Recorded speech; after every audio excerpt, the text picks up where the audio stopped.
नमस्कार साथियों। आज हम पढ़ेंगे निम्न पाषाण काल के बारे में पढ़ेंगे। निम्न पाषाण काल। निम्न पाषाण काल में सबसे पहले हम पढ़ेंगे पेपल के बारे में। किसके बारे में पढ़ेंगे? पेपल। पेपल और इसे कहते हैं, पेपल का एक नाम है बट्टी कासम। क्या नाम है? बट्टी कासम। पेपल है क्या? पेपल नदी के साथ गति करने वाले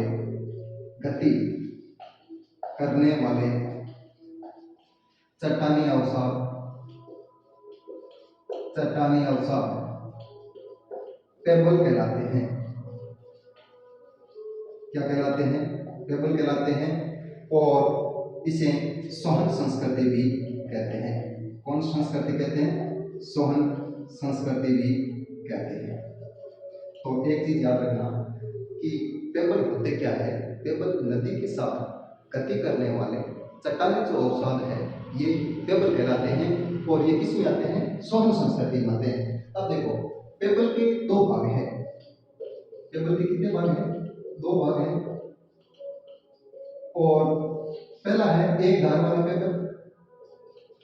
एक धार वाले पेबल और एक धार वाले पेबल जो है वो क्या कहलाते हैं? चापर कहलाते हैं। और दूसरा है द्विधारी पेबल।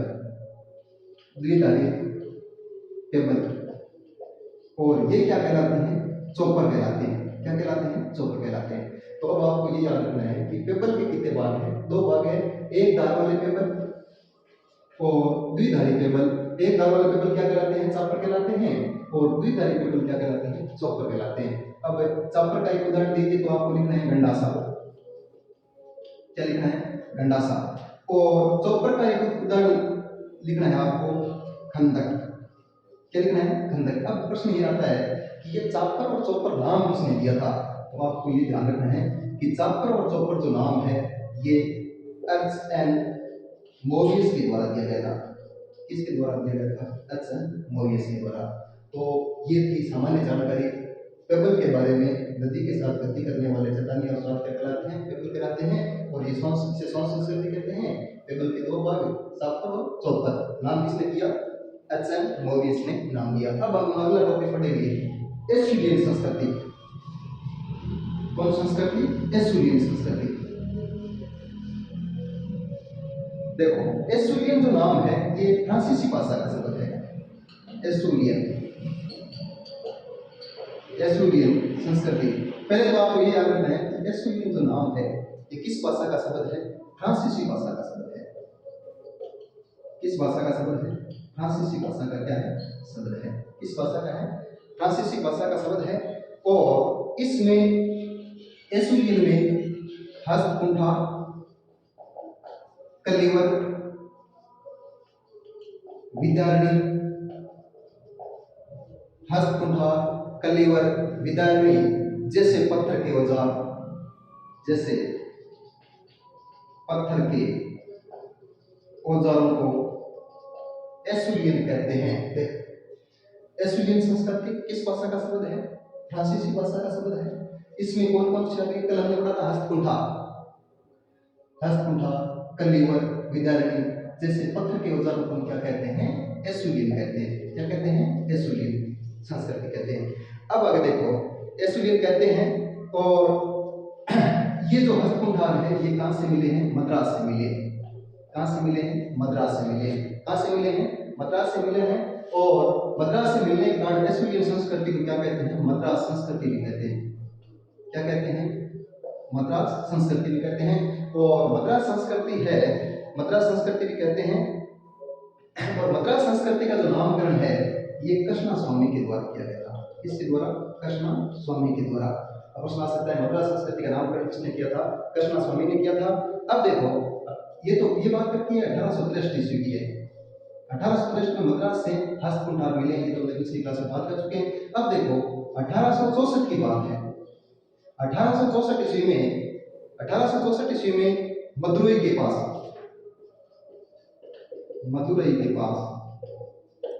अतिरपकम।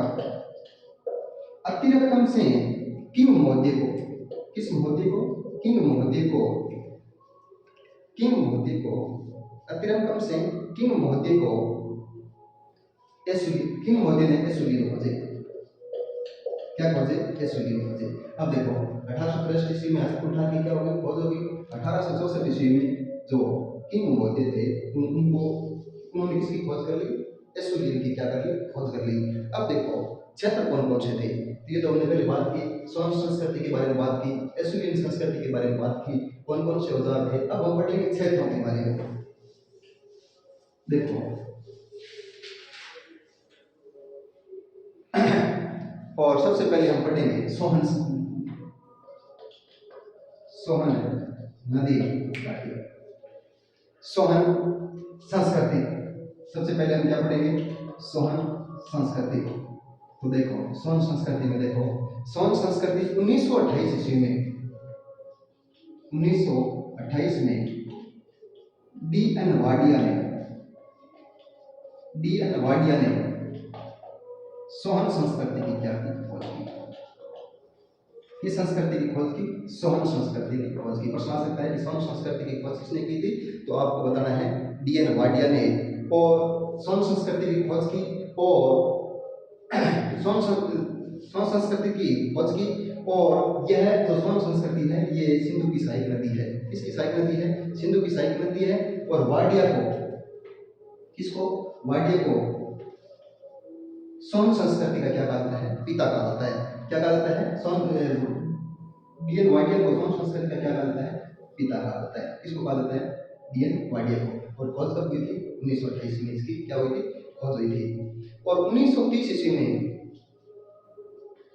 1930 में टोड ने पिंडी गैप की क्या की थी? खोज की थी। किसकी खोज की थी? पिंडी गैप की क्या की थी? खोज की थी। कब की थी? 1930 ईस्वी में। किसने की थी? R.U. टोड ने, R.U. टोड ने पिंडी गैप की क्या की थी? खोज की थी। अब सोहन संस्कृति से 5 वेदिकाएं मिली है। सोहन संस्कृति से कितनी वेदिकाएं मिली है? 5 वेदिकाएं मिली है। प्रश्न आ सकता है सोहन संस्कृति से कितनी वेदिकाएं मिली है? तो 5 वेदिकाएं मिली है। सोहन संस्कृति का पिता किसे कहा जाता है? Doctor D.N. वाडिया को कहा जाता है। और पिंडी गैप की खोज किसने की थी? तो आपको बताना है 1930 में। किसने की थी? R.U. टोड ने इसकी क्या की थी? खोज की थी। अब देखो सोहन संस्कृति से कितनी वेदिकाएं मिली है? 5 वेदिकाएं मिली है। अब 1928 में डॉक्टर D.N. वाडिया ने सोहन संस्कृति की खोज की और इसका क्या कहता है? पिता कहता है। 1930 में टोड ने पिंडी गैप की खोज की और सोहन संस्कृति से कितनी वेदिकाएं मिली है? 5 वेदिकाएं मिली है। अब है अगला जो टॉपिक सोहन संस्कृति के बाद में आगे देखो बेलन नदी घाटी, बेलन नदी घाटी। अगला जो टॉपिक है वो है बेलन संस्कृति, बेलन संस्कृति। अब बेलन संस्कृति में देखो, बेलन संस्कृति तो यूपी में टॉन्स की सहायक नदी है, उत्तर प्रदेश में है। और किसकी सहायक नदी है? टॉन्स की सहायक नदी है, सहायक नदी है। किसकी सहायक नदी है? टॉन्स नदी की सहायक नदी कौन सी है? बेलन नदी है। अब इसमें जो चीजें मुख्य चीजें हैं, और यहाँ पर इलाहाबाद विश्वविद्यालय के जो प्रोफेसर थे G.R. शर्मा, G.R. शर्मा ने क्या की थी? खुदाई की थी। तो यह आ सकता है कि बेलन किसकी सहायक नदी है? तो आपको बताना है टॉन्स की सहायक नदी है। और सबसे पहले इसमें खुदाई किसने की थी? G.R. शर्मा ने की थी। और ये G.R. शर्मा इलाहाबाद विश्वविद्यालय के क्या थे? प्रोफेसर थे। कहाँ के प्रोफेसर थे? इलाहाबाद विश्वविद्यालय के क्या थे? प्रोफेसर थे। यहाँ से, कहाँ से? बेलन संस्कृति से, यहाँ से पाषाण काल के तीनों कालों के क्या मिले हैं? साक्ष्य मिले हैं। निम्नपुरा पाषाण काल का भी मिला है, मध्य पाषाण काल का भी मिला है और लौह पाषाण काल का भी साक्ष्य मिले हैं। यहाँ से कहाँ से? बेलन संस्कृति से चमाड़ी साक्ष्य मिले। कितने साक्ष्य मिले हैं? चमाड़ी साक्ष्य मिले हैं। और इन साक्ष्यों का संबंध निम्नपुरा पाषाण काल से है। कहने का मतलब है बेलन संस्कृति से कितने साक्ष्य मिले? चमाड़ी साक्ष्य मिले। और इन चमाड़ी साक्ष्यों का संबंध किससे है? निम्नपुरा पाषाण काल संस्कृति से है। और लोहड़ी नाड़ा क्षेत्र है, लोहड़ी नाडा क्षेत्र से एक मातृ देवी की क्या मिली है, मूर्ति मिली है। लोहड़ी नाडा क्षेत्र से, लोहड़ा नाडा क्षेत्र से, लोहड़ा नाडा क्षेत्र से एक मूर्ति मिली है। लोहड़ा नाडा क्षेत्र से एक हड्डी की बनी हुई मातृ देवी की मूर्ति मिली है। हड्डी की बनी मातृ देवी की क्या मिली है, मातृ देवी की मूर्ति मिली है। और बेलन संस्कृति में कौन सी पहाड़ियां हैं, कैमूर की पहाड़ियां हैं। कौन सी पहाड़ियां हैं, कैमूर की पहाड़ियां। तो ये याद, बस इसमें आपको दो चीजें याद रखनी है। इसका उत्खनन किसने किया था, जी.आर. शर्मा ने इसकी खुदाई की थी। और पाषाण काल के तीनों कालों के साक्ष्य यहाँ से मिले हैं। और 44 स्थान किसके हैं, निम्नपुरा पाषाण काल से। और एक आपको ये सबसे इंपॉर्टेंट है, लोहड़ी नाडा क्षेत्र से एक माता देवी की क्या मिली है, मूर्ति मिली है। और कैमूर की पहाड़ियां कहाँ है, बेलन संस्कृति में है। अब है अगला जो टॉपिक है वो है नर्मदा घाटी क्षेत्र। कौन सा है, नर्मदा घाटी क्षेत्र। नर्मदा घाटी क्षेत्र, नर्मदा घाटी क्षेत्र। और अब देखो नर्मदा घाटी क्षेत्र में 1982 में अरुण सोनंकिया ने इसका क्या किया, उत्खनन किया। किसने किया था, अरुण सोनंकिया ने उत्खनन किया था। और कब किया था, 1982 में किया था। और यहाँ से मानव कपाल मिला है। क्या मिला है, मानव कपाल मिला है। क्या मिला है, मानव कपाल मिला है। और ये जो मानव कपाल है ये किस श्रेणी का है, होमो इरेक्टस श्रेणी का है। किस श्रेणी का है, होमो इरेक्टस श्रेणी का है। और पशुओं के यहाँ से जीवाश्म भी मिले हैं। पशुओं के जीवाश्म मिले हैं। किसके जीवाश्म मिले हैं, पशुओं के जीवाश्म मिले हैं। और पशुओं में मुख्यतः कौन से हैं, हाथी और घोड़ा। हाथी घोड़ा के क्या मिले हैं, जीवाश्म। बस इसमें आपको याद रखना है 1982 में अरुण सोनंकिया ने खोज की थी। और मानव का कपाल मिला है। और ये कपाल किस श्रेणी का है, होमो इरेक्टस श्रेणी का है। और पशुओं के क्या मिले हैं, जीवाश्म मिले हैं। किसके जीवाश्म मिले हैं, पशुओं के जीवाश्म मिले हैं। अब देखो अन्य क्षेत्र कौन कौन से थे। अब अन्य क्षेत्रों में निम्न पाषाण काल के कौन कौन साक्ष्य मिले हैं, अन्य क्षेत्र जैसे पश्चिमी भारत में, पश्चिमी भारत में राजस्थान से उनके साक्ष्य मिले हैं। कहाँ से साक्ष्य मिले हैं, राजस्थान में नागौर, डीडवाना, जायद, सिंगी तालाब और अमरपुरा से निम्न पाषाण काल के क्या मिले हैं, साक्ष्य मिले हैं। और चित्तौड़गढ़ से भी मिले हैं। कहाँ से मिले हैं, चित्तौड़ से भी मिले हैं। और अजमेर से भी इसके क्या मिले हैं, साक्ष्य मिले हैं। किसके, निम्नपुरा पाषाण काल के। अब देखो इसके बाद में गुजरात से भी इसके साक्ष्य मिले हैं। गुजरात में कौन कौन से स्थानों से साक्ष्य मिले हैं, तो गुजरात में साबरमती नदी, हिरण्य नदी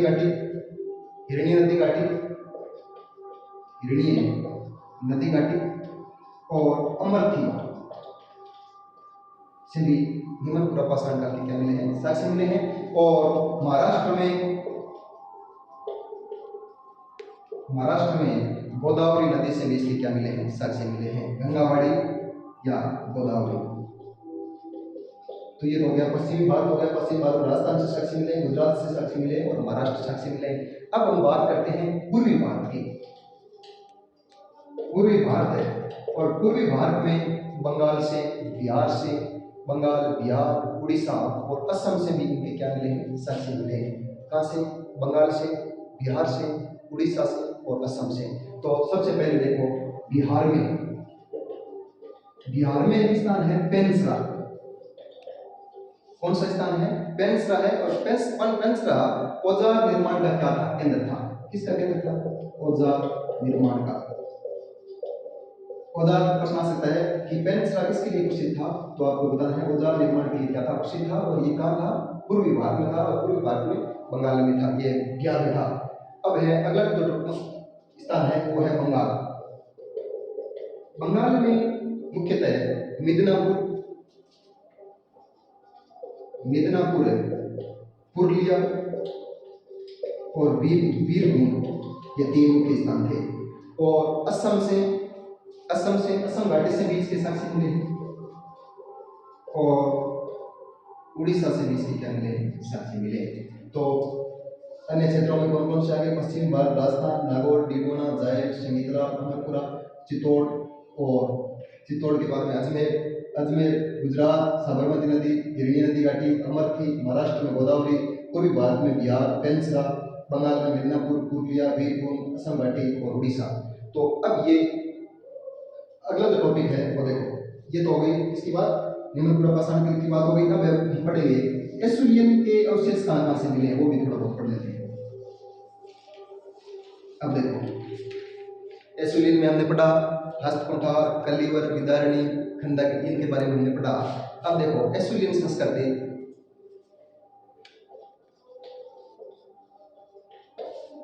मैंने कहा था एसुलिन संस्कृति को कौन किस नाम से जाना जाता है? मद्रास संस्कृति के नाम से भी जाना जाता है। किस संस्कृति के नाम से? मद्रास संस्कृति के नाम से भी क्या किया जाता है? जाना जाता है। और इसे हैंडक संस्कृति भी कहते हैं, हैंड एक्स संस्कृति कहते हैं, इसे दक्षिणी संस्कृति कहते हैं। कौन संस्कृति कहते हैं? दक्षिणी संस्कृति कहते हैं। एसुलिन को मद्रास संस्कृति कहते हैं, हैंडक संस्कृति कहते हैं, दक्षिणी संस्कृति भी कहते हैं और दक्षिण संस्कृति भी कहते हैं। और इसके जो स्थान थे वो थे निम्न। इसके जो स्थान थे, स्थान कौन कौन से थे वो देखो, कौन कौन से क्षेत्रों से ये पाई गई है। तो सबसे पहला है वध मदुरई, मदुरई। अब देखो सबसे पहला स्थान कौन सा है? वध मदुरई, वध मदुरई। पहला स्थान कौन सा है? वध मदुरई। और ये जो स्थान है वो है तमिलनाडु में। कहाँ है? तमिलनाडु में है। वध मदुरई कहाँ है? तमिलनाडु में है। और इसकी खोज किसने की थी? रॉबर्ट ब्रुस ने की थी। रॉबर्ट ब्रुस फुट ने इसकी क्या की थी? खोज की थी। इसकी वध मदुरई की खोज की थी। और इसके बाद दूसरा जो स्थान है वो है अतिरक्कम। दूसरा स्थान कौन सा है? अतिरक्कम है। और ये भी किसके द्वारा खोजा गया था? किंग मौर्य के द्वारा क्या किया गया था? 1863 में किंग मौर्य के द्वारा क्या किया गया था? खोजा गया था। और यहाँ से 3 वेदिकाएं मिली है। कहाँ से? अतिरक्कम से। कितनी वेदिकाएं मिली है? 3 वेदिकाएं मिली है। और पशुओं के क्या मिले हैं? अवशेष मिले। किसके अवशेष मिले हैं? पशुओं के अवशेष भी यहाँ से मिले हैं। जैसे घोड़ा है, नीली गाय है, इनके जीवाश्म, घोड़ा और नीली गाय के क्या मिले हैं? जीवाश्म, नीली गाय के जीवाश्म मिले हैं। तो आपको ये पहला याद रखना है वध मदुरई। दूसरा कौन सा? अतिरक्कम। और इसकी खोज किसने की? रॉबर्ट ब्रुस ने। इसकी खोज किसने की? किंग मौर्य ने खोज की। 3 वेदिकाएं मिली है और पशुओं के जीवाश्म मिले हैं जिनमें घोड़ा और नीली गाय मुख्य हैं। अब है तीसरा स्थान है पल्लवरम। तीसरा स्थान कौन सा है? पल्लवरम है। और चौथा स्थान है गुड़ियम गुफा। गुड़ियम गुफा। ये दोनों स्थान भी कहाँ है? तमिलनाडु में है। दोनों स्थान कहाँ है? तमिलनाडु में है। और इसके बाद में है इसामपुर। अगला स्थान कौन सा है? इसामपुर। और इसामपुर है कर्नाटक में। इसामपुर कहाँ है? कर्नाटक में है। और 1983 में इसका क्या हुआ था? उत्खनन हुआ था। किसका? इसामपुर का। 1983 में इसका क्या हुआ था? उत्खनन हुआ था। और यहाँ से कई औजार मिले। कहाँ से? इसामपुर से कई क्या मिले हैं? औजार मिले हैं। और उत्खनन कब हुआ? 1983 में इसका क्या हुआ था? उत्खनन हुआ था। और माना जाता है कि यहाँ से औजार मिले हैं। हो सकता है कि ये औजार निर्माण का क्या था? केंद्र था। इसका केंद्र था। औजार निर्माण का क्या रहा होगा? केंद्र रहा होगा। तो हमने एसुलिन में कौन कौन से पढ़े? वध मदुरई पढ़ लिया, अतिरक्कम पढ़ लिया, पल्लवरम पढ़ लिया, गुड़ियम गुफा पढ़ लिया और इसामपुर, ये मुख्य क्या थे? स्थान थे। अब है जो ये जितने भी थे ये औजार थे, ये किसके बने होते थे? चरट के बने होते थे, जेस्पर के बने होते थे, क्वार्टजाइट के बने होते थे और सेल्ट सनी के बने होते थे। तो ये था अपना निम्न पाषाण काल। अच्छे रहिए, मस्त रहिए और पढ़ते रहिए।